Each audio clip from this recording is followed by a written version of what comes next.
waa ku faraxsanahay inaan maanta kasoo qayb galo hiisiga 2060ka 2060ka waxay ku beegan tahay 100 sano guurida xornimada Soomaaliya runtii halheeskani wuxuu ahaa ceel biyo leh ma foga oo micnaheedu laga soo dhambashay hadalkii madaxweynihii ku-meel gaarka ee Soomaaliya Cabdiqaasim Salaad Xasan oo yiri markii shirka Djibouti carta Soomaaliya ceelna uma qadno cidna uma maqna runtii wadanka soo adduunyada wuxuu ku leeyahay hiigsi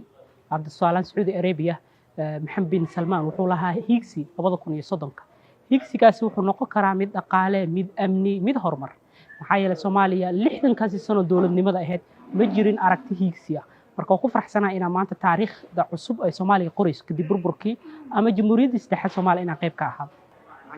runtii waxaan ka fahmi karnaa inta badan ra'iisul wasaaraha hadalkiisa waxa ka dhadhansanaynay qorshe kasta dawladaha dambe inay bedeli karaan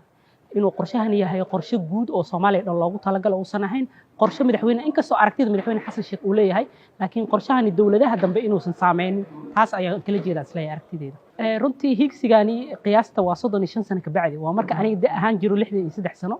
waxaan rajaynayaa sida muuqaalkan ka tuso ee ayda lagu sameeyay Soomaaliya qurux badan oo u eg Dubai iyo Singapore waxaan rajaynayaa Soomaaliya 35 sano ka bacdi Soomaaliya oo maanta Soomaaliya ka duwan inaan helno runtii waa udub dhaxad u tahay maxaa yeelay waxaan fahmi karnaa 10 sano ka hor Muqdisho iyo nolosha Soomaaliya say ahayd iyo 10 sano ka bacdi muuqaalka